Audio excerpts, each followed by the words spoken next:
Bien, hermanos, vamos a abrir la palabra de Dios en el Nuevo Testamento, en el Evangelio de Juan. Evangelio del apóstol Juan, en el capítulo 6, San Juan 6, y leeremos ahí el versículo 26.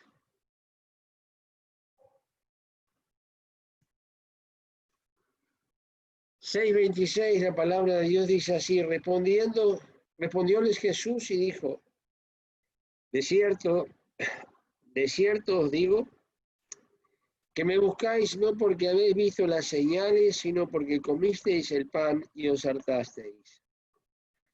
Trabajad no por la comida que perece, mas por la comida que a vida eterna permanece, la cual el Hijo del Hombre os dará, porque a éste señaló el Padre, que es Dios. Y dijéronle: ¿qué haremos para que obremos las obras de Dios? Respondió Jesús y díjoles: esta es la obra de Dios, que creáis en el que Él ha enviado. Dijéronle entonces: ¿qué señal pues haces tú para que veamos y te creamos? ¿Qué obras? Nuestros padres comieron el maná en el desierto, como está escrito: pan del cielo les dio a comer. Y Jesús les dijo: de cierto os digo, no os dio Moisés pan del cielo, mas mi Padre os da el verdadero pan del cielo. Porque el pan de Dios es aquel que descendió del cielo y da vida al mundo. Y dijéronle: Señor, danos siempre este pan. Y Jesús les dijo: yo soy el pan de vida, y el que a mí viene nunca tendrá hambre, y el que en mí cree no tendrá sed jamás. Mas os he dicho que aunque me habéis visto, no creéis. Todo lo que el Padre me da vendrá a mí, y al que a mí viene no le echo fuera. Aquí la lectura de esta tarde, hermanos, de esta declaración que hace el Señor Jesús, donde por la lectura sabemos que había multiplicado los panes y una multitud había sido alimentada. Y el Señor declara el motivo real por el cual habían ido a buscar al Señor. Es muy triste, pero es verdad, porque lo dice el Señor Jesús. De cierto digo, dice que me buscáis no porque habéis visto las señales, sino porque comisteis el pan y os hartasteis. Ese es el real motivo por el cual le buscaba. Por otra parte, como es Dios y hombre y Dios, como Dios obviamente sabe todas las cosas y se adelanta, porque en su sabiduría todo lo sabe y todo lo puede, y todo lo tiene previsto, se adelanta a hacer el diagnóstico de la condición de aquella gente antes que las gentes le dijeran lo que vamos a ver ahora. Porque luego que el Señor Jesús le dijo en el verso 27, trabajad no por la comida que perece, mas por la comida que a vida eterna permanece, la cual el Hijo del Hombre os dará, porque a éste señaló el Padre, que es Dios. Y ahora le dijeron: ¿qué haremos para que obremos las obras de Dios? Le respondió Jesús y le dijo: esta es la obra de Dios, que creáis en el que Él ha enviado. Y ahora el 30, ya el Señor se los había dicho antes, pero en el 30 dice: dijéronle entonces: ¿qué señal pues haces tú para que veamos y te creamos? ¿Qué obras? ¿Qué señal? Ya En el verso 26 el Señor Jesús ya se lo había dicho. Me buscáis no porque habéis visto las señales, vieron señales. Y vaya la señal de que con unos pocos panes alimentara a 5.000 hombres, sin las mujeres y los niños. No porque habéis visto las señales, sino por algo mucho más bajo, porque se le había llenado los estómagos. Comisteis y os hartasteis. El hartarse es cuando ya no entra más, ¿sí? Cuando ya llega hasta aquí. Un bocado más no entra. Eso es hartarse. Comisteis y os hartasteis. Por eso me buscáis, dice. No porque visteis las señales. Y luego vienen con esta pregunta.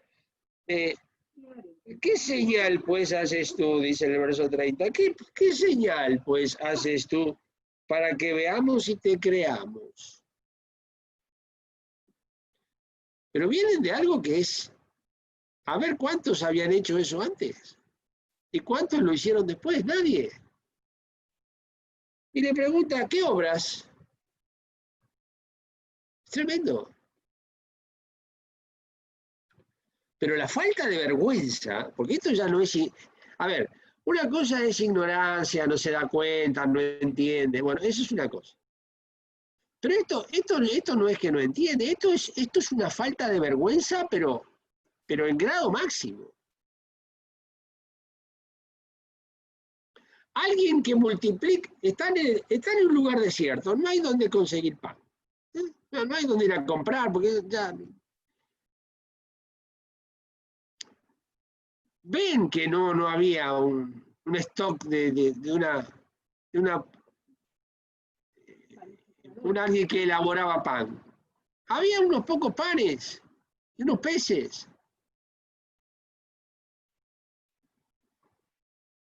Y el Señor dio gracias y multiplicó eso, porque con pocos panes, a ver quién me alimenta 5.000 hombres.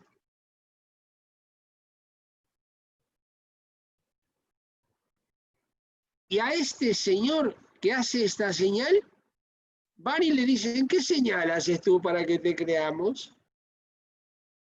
Pero esto no se lo dicen 2 meses después, se lo dicen cuando está hablando el Señor con ellos.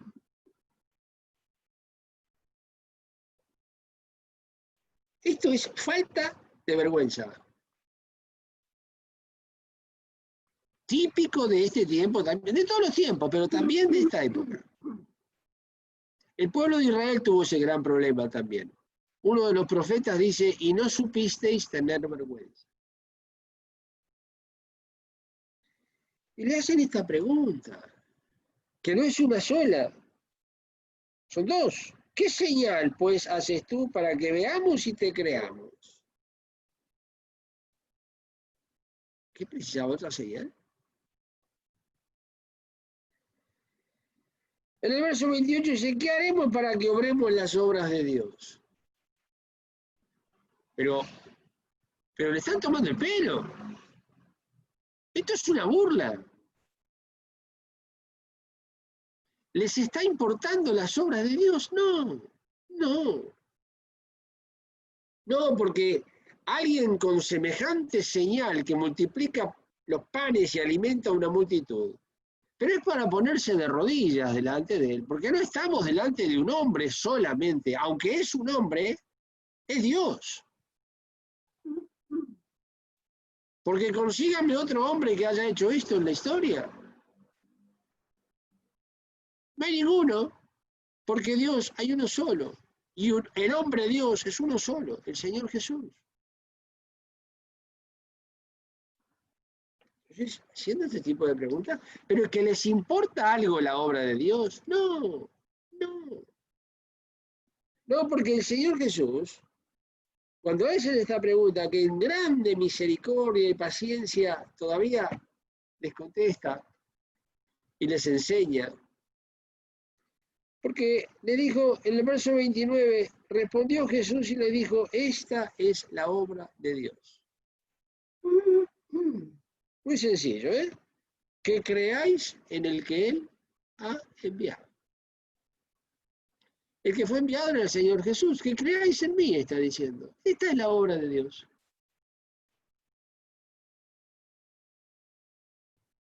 A veces se tiene el concepto de que la obra es una cosa que es muy visible y de mucha gente y de mucha capacidad.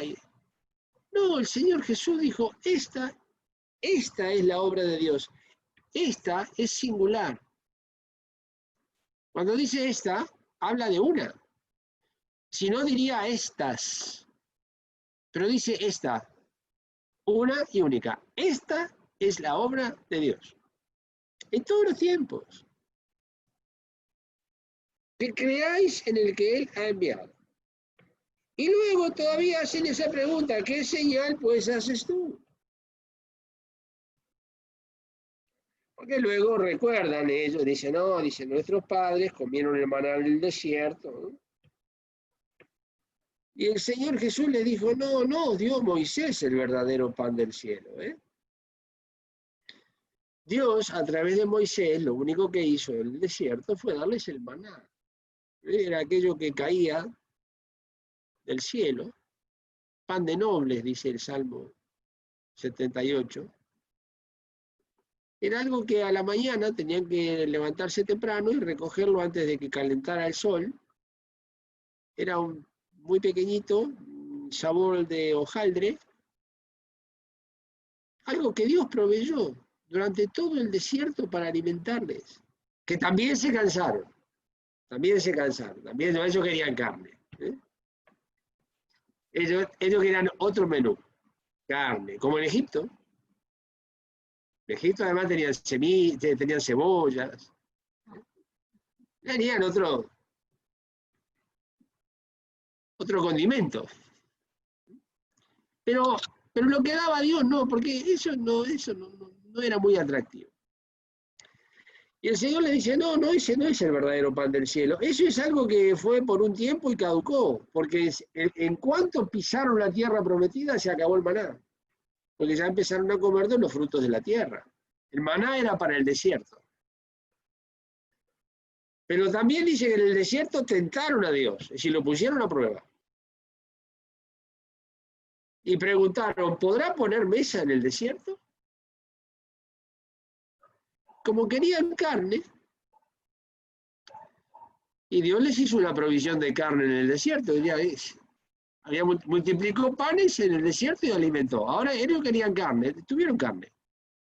Codornices, hizo soplar un viento y codornices hasta que les tapizó el desierto de codornices. Comieron carne.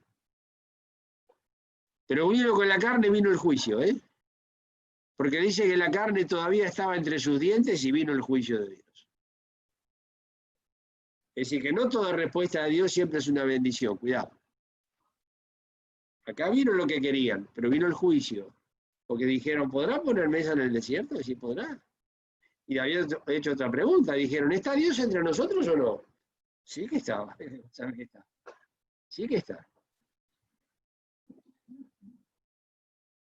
Pero el Señor Jesús, en el verso 33 dice, en el 32, perdón, dice, y Jesús les dijo, de cierto os digo, no os dio Moisés pan del cielo, mas mi Padre os da el verdadero pan del cielo. Porque el pan de Dios es aquel que descendió del cielo y da vida al mundo, cosa que el maná no tenía esa capacidad, no era para eso. El pan del cielo es el que descendió del cielo y da vida al mundo. Y luego se identifica, para que no quede ninguna duda, ese versículo tan sencillo y tan profundo y tan hermoso. Yo soy el pan de vida. El que a mí viene nunca tendrá hambre y el que en mí cree no tendrá sed jamás. Aquí está la solución a todas las cosas, hermano. Pero a todas las cosas según Dios. Según Dios, no según el hombre. Porque cuando dice esta es la obra de Dios, que creáis al que Él ha enviado, luego Él se presenta, dice, yo soy el pan de vida. Esta es otra evidencia de que el Señor Jesucristo es Dios. Ningún hombre en su sano juicio puede decir esto fuera del Señor Jesús. Ningún hombre, nadie. Y ningún ángel, nadie. Solo uno, el Señor Jesucristo. Yo soy el pan de vida. Es el pan de Dios, es aquel que descendió del cielo y da vida al mundo. Y entonces enseña a aquellos que solamente tenían la mirada puesta en el pan que se habían hartado, en buscar en el Señor Jesús una excusa para dilatar, enfrentarse a la realidad de quién era Él. Una forma de escapar la responsabilidad. ¿Qué obras? A ver, ¿qué señal haces tú? ¿Qué señal? Acaba de hacer. Y ahora no hace una señal, hace una declaración por todas las edades. Yo soy el pan de vida. ¿Señal más grande que esta? Que ya decir eso es una maravilla, pero todo lo que sigue a continuación, el que en mí viene nunca tendrá hambre. Hermanos, esto es algo tan excelente, tan excelente, tan excelente y tan grande, que deja sin excusa a toda la humanidad. Acá hay solución a todas las cosas. Según Dios. Según Dios, cuidado. Esto no es una solución para satisfacer caprichos. No. Acá no hay caprichos para solucionar ni para satisfacer. Pero todo lo que el Señor Jesús, como el gran pastor de las ovejas, sabe que necesitamos, aquí está la provisión. El que a mí viene, nunca tendrá hambre. El que come de este pan sí que queda hartado y para siempre. No tiene necesidad de más nada. Nunca tendrá hambre. Es la declaración sencilla del Señor Jesús. El que en mí cree no tendrá sed jamás. Sin hambre y sin sed. Pero no la del estómago, esa hay que reponerla todos los días y a cada rato. Y varias veces al día. Esa no. Para esa hay otro pan y otra agua y otras bebidas. Esta es otra necesidad, claro que lo sabemos. Eso es lo grave, que lo sabemos. Porque se está presentando como el que satisface todo aquello que el hombre en su espíritu y alma y cuerpo tiene necesidad y el Señor Jesús lo está proveyendo. El que en mí cree no tendrá sed jamás. Esta es la obra de Dios, que creáis en el que Él ha enviado. Y todo va al punto donde todo confluye y donde todo nace y donde todo se desarrolla. El que en mí cree. Y creer va mucho más allá de una aceptación mental de lo que el Señor Jesús dice. No, va mucho más allá de eso. Es un aceptar plenamente quién es Él, qué es lo que dice, por qué lo dice, para qué lo dice y que tiene la capacidad de sustentar y hacer todo lo que dice. Eso es creer. Porque el diablo también cree y tiembla. Así lo dice Santiago. El creer, como dice la Escritura, implica todo eso. Como dice la Escritura en cuanto a Abraham, creyó Abraham a Dios y le fue atribuido a justicia. Y el creer implicaba saber, reconocer, vivir intensamente el hecho de que es poderoso para cumplir todo lo que ha prometido. Por eso no tiene más hambre y no tiene más sed. No tiene el hambre y la sed de que vamos a ver qué pasa.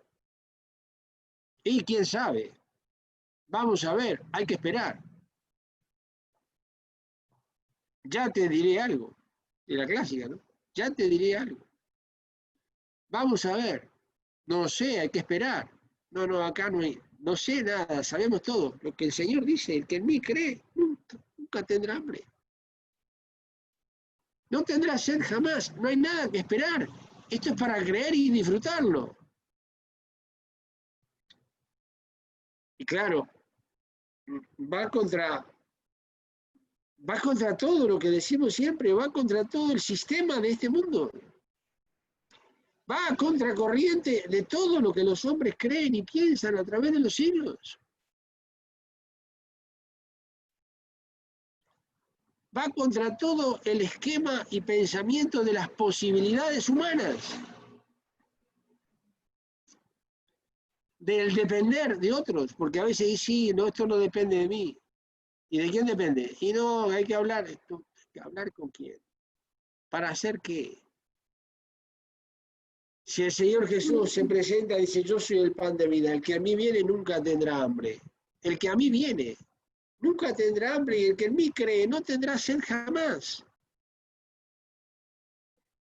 Porque la provisión está hecha por aquel que todo lo sabe y todo lo puede, y que es fiel.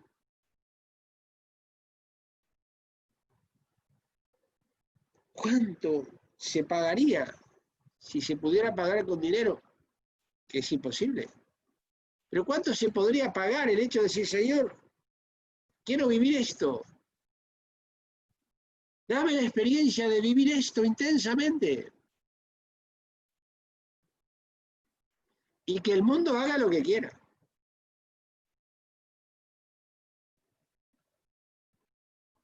Porque Dios responderá por toda palabra que sale de la boca de Dios. Y el Señor Jesús responderá por todo lo que dijo. Está escrito. Pues, hermanos, tenemos algo acá, que es cuando me dice, ¿qué haremos para que obremos las obras de Dios? La obra es creer en el que Él ha enviado. Esa es la obra de Dios. La obra de Dios no es ir para allá, ir para acá, no, es una consecuencia. Porque también la obra de Dios es quedarse donde está, si así lo dispone Dios. O no, si hay que ir. Y estuvieron aquellos que el Señor les preguntó, cuando os envié, ¿os faltó algo? Es una pregunta. Cuando os envié a vosotros, ¿os faltó algo? Dijeron, nada. Oh, claro. No puede faltar nada. No puede faltar nada porque aún los hombres cuerdos, sanos mentalmente, aún las empresas, con todo el sistema de humano y mundano y todo lo que los hombres somos y son una tragedia, pero aún las empresas, cuando envían a alguien a algún lado, cubren todas las cosas que el enviado puede llegar a tener. Pues lo digo por experiencia propia. Todo, todo, absolutamente todo. Todo corre por cuenta del que envía. Y son hombres, nada más. Y el Señor dice, ¿cuándo os envíe os faltó algo? No, bueno, claro, no. Pero no cambió, es el mismo Señor Jesús, el mismo. Entonces, ¿por qué depender de un sistema? ¿Por qué depender de aquello, del otro? No, no, no. Lo único que hay que estar seguro es que, ¿cuál es la obra de Dios? Que creáis en el que Él ha enviado. Que creáis en el Señor Jesús, a quien Dios ha enviado. Y el creer a Él implica el hecho de aceptar lo que está escrito, por el solo hecho de que está escrito, nada más, y basta, porque está escrito. No hay otra explicación, ni tampoco sirve. Así está escrito. Es la única forma que tenemos hoy de oír la palabra de Dios. La fe es por el oír y el oír por la palabra de Dios.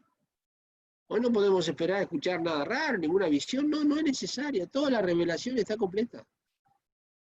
Que Dios puede hablar, pues claro que puede, bueno fuera que no. Pero no es el método actual. Por la vía de la excepción, y si le parece bien, lo podría hacer, pero con lo que está escrito, alcanza y sobra. Entonces, eso es la base de que está escrito, y nada más.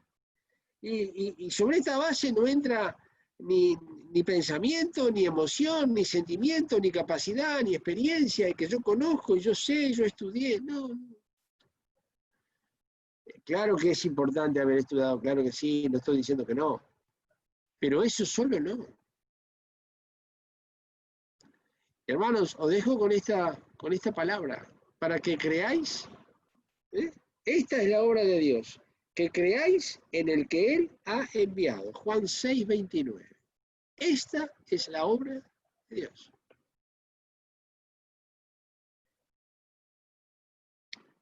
Y claro, para esta provisión, para esta tarea, que no es cualquier obra, es la obra de Dios. Es la más excelente y la más grande que se puede hacer sobre la faz de la tierra y debajo del cielo. No hay más grande que esto. No hay obra superior a la obra de Dios. Todas las demás son temporales. La obra de Dios es eterna. Tiene repercusión eterna y proyección eterna. Con lo cual, sobre la faz de la tierra no existe absolutamente nada superior a la obra de Dios, que va unida directamente al Señor Jesús, en el cual esta es la obra de Dios, que creáis en el Señor Jesús, en quien Dios ha enviado.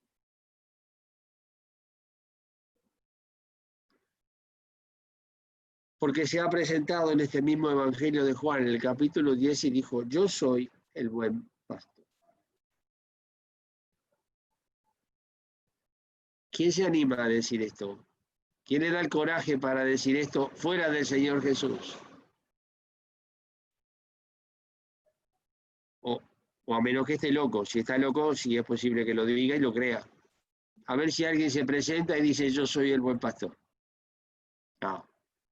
Es exclusivo del Señor Jesús.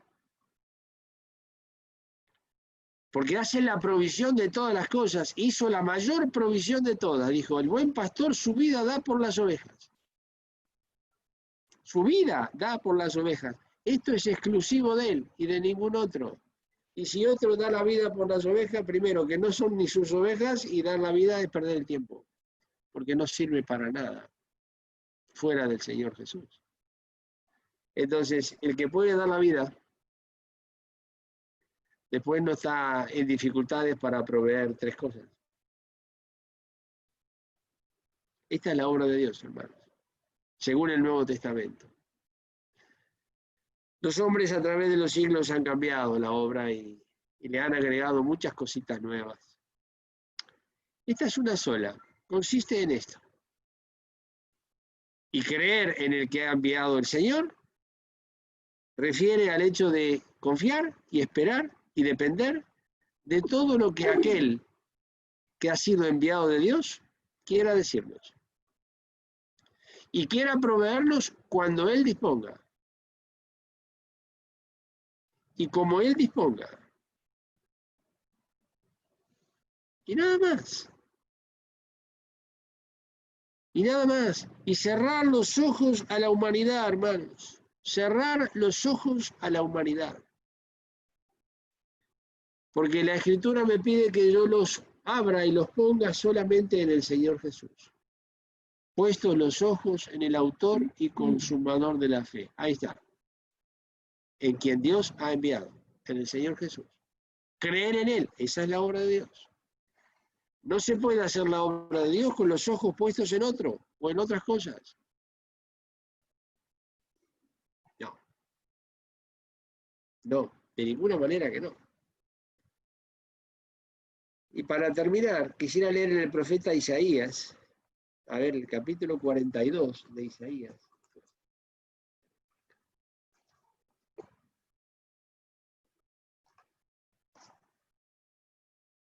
Isaías 42, 38, 40, 42. Isaías 42, hermanos. Hablando del siervo de Jehová, que es el Señor Jesús en el Antiguo Testamento, en el verso 19, 42, 19, ahí hace una pregunta, dice, ¿quién ciego sino mi siervo? ¿Quién sordo como mi mensajero que envié? Aquí está, el que Dios ha enviado. Como mi mensajero que envié. ¿Quién ciego como el perfecto y ciego como el siervo de Jehová? Que ve muchas cosas y no advierte, que abre los oídos y no oye. Estas son las dos características que el Padre define, menciona y califica al que Él ha enviado, al siervo de Dios, al siervo de Jehová, al siervo por excelencia. Pero dice que este siervo es ciego y es sordo. Claro que el Señor Jesús no era ciego y sordo físicamente, no. Pero dice que es un ciego que en el verso 20 dice que ve muchas cosas y no advierte, que abre los oídos y no oye. Le abrió los oídos a aquellos que eran sordos, pero él no oye. Y no oye otra cosa que no sea la palabra del Padre. De ese punto de vista es sordo. Sordo a todas las otras palabras que no sean de Dios. Y ciego a toda otra cosa que no venga de Dios. Por eso el Señor Jesús dijo que había venido no para hacer su voluntad, sino la voluntad del que lo había enviado. Entonces, puestos los ojos en este siervo, que es ciego y es sordo, y esas son las dos mayores bendiciones que Dios nos puede dar, hermano. Cuando Dios nos pone ciegos a nuestro alrededor, es la mayor bendición que nos puede dar. Dejaremos de ver muchísimas cosas que nos hacen daño. Y después, sordo, no escucha nada. Nada que no sea la palabra de Dios. Y entonces el ciego y sordo, el ciego no va a mirar absolutamente nada, no le va a interesar. Porque ha puesto los ojos, un ciego que pone los ojos en el autor y consumador de la fe, en el Señor Jesús. Y un sordo que no escucha a nadie ni a nada, porque no tiene interés de escuchar otra palabra que no sea la palabra de Dios. Y entonces a esta altura alguien dice, pero usted está loco en todo. Bueno, así dice el profeta Isaías, inspirado de Dios. Y esta es la descripción que hace Dios del Señor Jesús, proféticamente hablando, del siervo de Jehová, el único que se puede llamar así con toda autoridad. El único, ¿eh?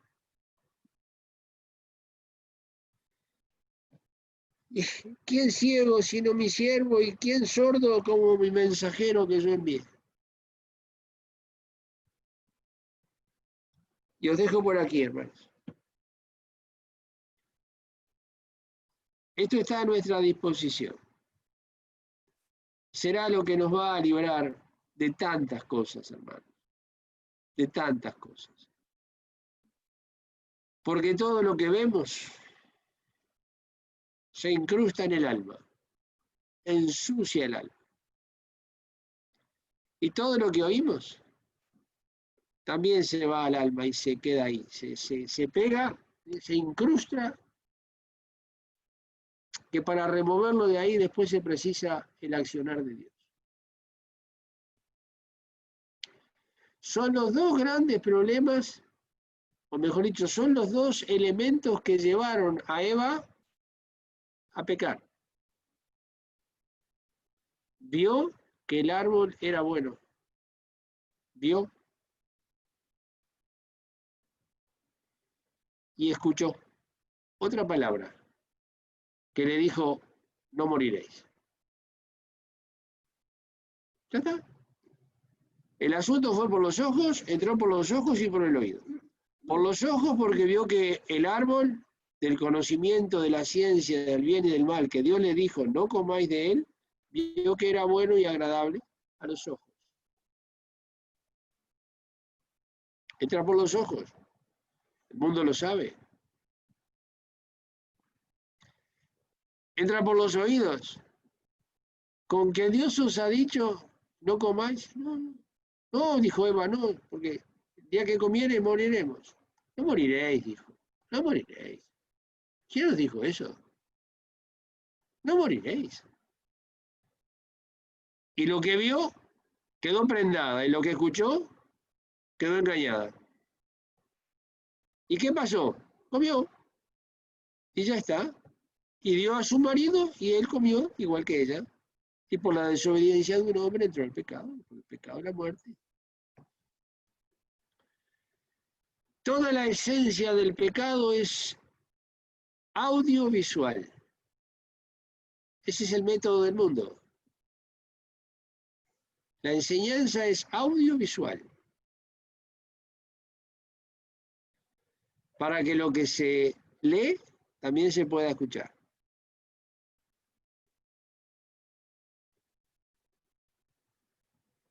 ¿Dónde está entonces lo que Dios provee? Ciego y sordo.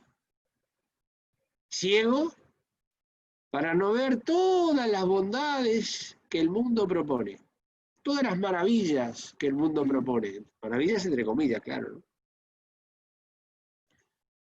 Todos los beneficios que el mundo propone y todo lo que sugiere. Entra por acá. Y ahí está. Y con eso ya está. Hermanos, hay toda una especialidad universitaria que lleva 3 o 4 años de duro estudio y trabajo en las universidades. Se llama marketing. Es gente que está entrenada, está preparada, ha estudiado y está preparada para que le digan, bueno, mire, yo quiero vender esto. Hágame una campaña para vender esto. Desde un alfiler hasta un auto, un avión, un barco, alimento, ropa, perfume, lo que fuere. Y entonces esa gente hace un estudio y dice, bueno, arma toda una campaña de cómo atrapar gente para vender. Y bueno, lógicamente, y le muestra, porque es muy importante que lo que se ve sea atractivo. Hoy está la herramienta del Photoshop. Aparecen hombres y mujeres que son una maravilla. En el Photoshop, claro. Y claro, y el artículo y todo, está precioso. Y ahí ya le hizo ilusión. Y de ahí a comprar es nada, porque ya la oferta es hoy, y si compra, compra 3 y paga 2 y pagó, ya está, ya compró, ya está. Hay toda una campaña de marketing para vendernos, o para venderle a la gente aquello que está acompañado de enormes beneficios aparentes. Cuidado, cuidado. El diablo sigue siendo el mismo diablo, el mundo es el mismo mundo y el engaño es el mismo engaño. Cuidado. Entonces, si me presenta la perfección, porque, a ver, si aparece uno que es ciego y sordo, ¿es perfecto? Dice, no, tiene muchas incapacidades. Tiene 2 minusvalías importantes. Bueno, Dios dice que ese es perfecto desde el punto de vista espiritual. Ciego a todo lo que el mundo ofrece y sordo a lo que no es la palabra de Dios, que tiene otro origen. Ese se queda aislado, dice alguien, y libre. Los otros no están aislados, los otros están muy comunicados y socializados y terriblemente esclavos de un mundo que no perdona. Y cuando eso a su vez le llega a pasar a la iglesia, la catástrofe es total. Hermanos, adelante, os dejo con estos humildes pensamientos, con este siervo preciosísimo, siervo de Dios como nadie, el Señor Jesús, ciego y sordo. Que Dios os bendiga, hermanos. Hasta pronto.